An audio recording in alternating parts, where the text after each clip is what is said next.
او کله کله اسی په وړه وړه خبره باندې کور کې به تماچه پرته وي ابر اواله او ډز ډز ډز بل انسان به اولي ولې دغه شانته مونږ خو ډیګریانې ورکو مونږ خو تعلیم ورکو خو تربیت نه ورکو نو کله کله چې تربیت نه وي نو دغه تعلیم او دغه ډیګري ځکه رحمت شاه سایل صاحب ویلي دي چې د چا فن د چا د جون ترجمانی نه کوي هر څه چې وکړي خو په زړونو سلطانی نه کوي او هر ته جونګړې او کندرې هم آباد ښکاري چرته چې زړونه دلبري کوي خانی نه کوي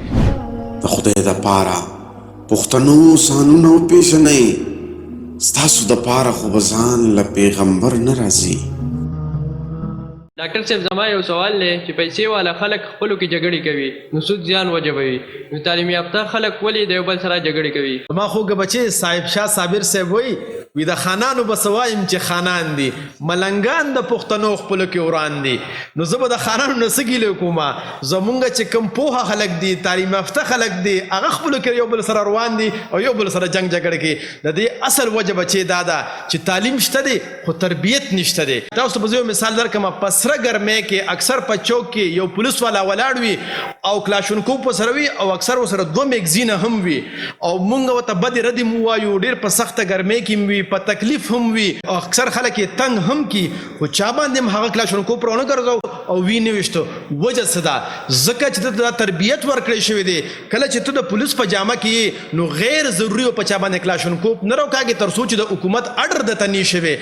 او همدغه سړی چې کله کور ته راشي او نور جامې واچي او کله کله اسی په وړه وړه خبره باندې کور کې به تماچه پرته وي ابر اواله او ډز ډز ډز بل انسان به اولي ولې د په تربیت کې دا خبره نه ده شامله چې ته په کور کې ګورې غیر ضروري اسلحه په بل چا باندې نه راوچته او جنگ جګړې باندې کې دا سوچ چې دغه پولیس په چوک کې په سخته ګرمۍ کې کلاشونکوف په خلکو باندې نه روکاږي او نی اولي او په کور کې چراشي نو بیا تماچه راوالي یو بل سره جنگ جګړې کوي او اکثر یو بل اولي د دې بنیادی وجه ده چې د دې ته کم ټریننګ ورکول کیږي نو په هغه کې دا خبره شامل وي چې ګورې د دې ورده خیال بساته او د دې کلاشونکوف به تاسو نه تپوس کیږي نو کو سخت ګرمي او ډیرم غوسوي هغه غیر ضروري نه استعمالي دغه شانته مونږ خو ډیګریانې ورکو مونږ خو تعلیم ورکو خو تربیت نه ورکو نو کله کله چې تربیت نه وي نو دغه تعلیم او دغه ډیګري بیا د فخر سبب جوړیږي چې زما ډیر تعلیم دی نو زه جوړ ډیر اوچت یم د بل تعلیم نشته نو هغه ته مونږ په حقیقت نظر باندې ګورو نو ځکه بیا تعلیم یافته خلک هم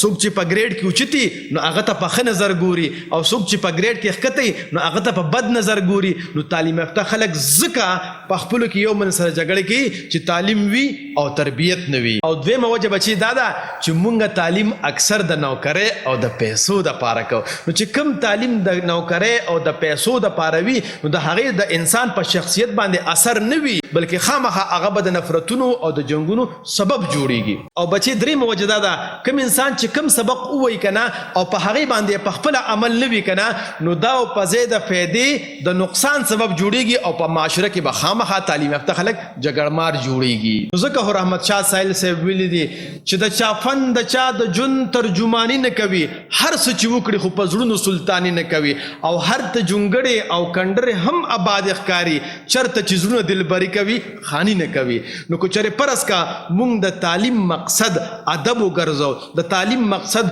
تربیت وګرځو د تعلیم مقصد مونږ د انسانیت خدمت وګرځو نو دا بیا په خپل منځ کې جګړې نه محبتونه خوري او که د تعلیم مقصد مونږ نوکري وګرځوله د تعلیم مقصد مونږ پیسه وګرځوله د تعلیم مقصد مونږ فخر وګرځو نو دا بیا نفرتونه خوري او جنگ او جګړې به د غیر تعلیم یافته نه تعلیم یافته خلک زیاتې کوي. ډاکټر صاحب ستاسو د جواب راکولو ډیره مننه الله خوشحاله او آباد لره. لوی ستړي شي بچې خوشحاله اوسئ.